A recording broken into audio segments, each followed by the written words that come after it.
Hi, I want to talk about something so many of us experience, but rarely say out loud. Isolation. That deep feeling of being alone in what you're going through, even when you're surrounded by people. Whether it's because of a chronic pain, emotional burnout, or feeling like no one really gets it, I see you. And I want to share a few things that have helped me deal with those feelings when they start to take over. Hey, welcome back to my channel. If you're new here, my name is Gloria Bernardino, and I talk about real life with endometriosis. First off, it's okay to admit that you feel isolated. Don't gaslight yourself by saying, I shouldn't feel this way, or other people have it worse. I'll be honest, I was in denial for a long time. I made every excuse. I'm just tired, I've been busy, this is just what motherhood feels like. I didn't want to believe I was feeling alone because that made it feel too real. So I brushed it off, smiled through it, and kept going until the weight of the silence started to show up in my body, in my mood, in my energy. But here's what I've learned. You can be surrounded by people and still feel deeply alone. This doesn't mean something's wrong with you. It means you're human. And sometimes we have to stop minimizing the feeling so we can start healing it. One of the biggest shifts for me was learning to actually talk about what I was going through. Isolation feels off silence. I lived in that silence for a while. I didn't want to burden anyone. I thought they wouldn't understand, or I don't want to sound dramatic. But the more I kept everything inside, the heavier it became. Sometimes we think we have to tell everyone our story to feel less alone. But the truth is, it just takes one safe person. One friend, one community, one place where you can be real without fear of being judged. For me, I started finding comfort in spaces where people were also dealing with endometriosis, where I didn't have to explain the pain, the fatigue, the brain fog. They just got it. That kind of understanding is a form of medicine in itself. And that's actually why I'm starting a support group here in Los Angeles, because I know how isolating this journey can feel. And I don't want anyone walking through it alone. If you're in the LA area and want more info, stay in touch. I'll be sharing details soon and would love for you to be a part of it. Comparison doesn't just show up when we look at other people. It creeps in when we look at ourselves too. I've caught myself comparing my own good days to my bad ones, wondering why can I always feel like I did yesterday?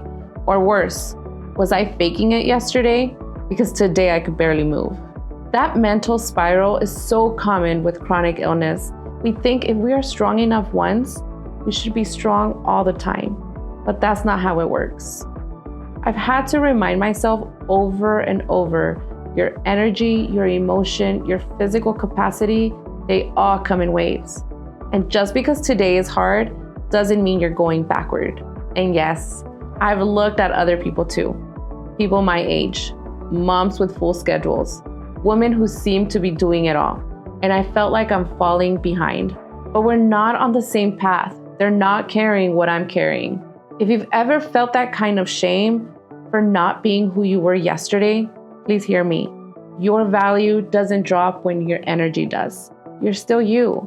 You're still enough. When I was feeling really isolated, it was easier to just pull back from everything. I didn't want to talk. I didn't want to explain. I didn't even want to be asked how I was doing because I didn't know how to answer without breaking down. But I also started to realize that silence was turning into sadness. Sadness was turning into bitterness. And if I didn't make an intentional shift, I was going to get stuck in a really dark place. So I made the choice, not an easy one, but a necessary one, to start putting in effort. I started checking in with myself mentally and emotionally, the way I would check on someone I love. I made space for real connection, not just surface level conversations. Sometimes that meant texting a friend, even if that felt awkward. And sometimes it just meant letting someone in when they asked how I was feeling. Actually answering instead of saying I'm fine. I had to work at it, but those small intentional moments started to shift something inside me. They reminded me that I'm not meant to carry everything alone, because isolation may not be a choice, but connection is.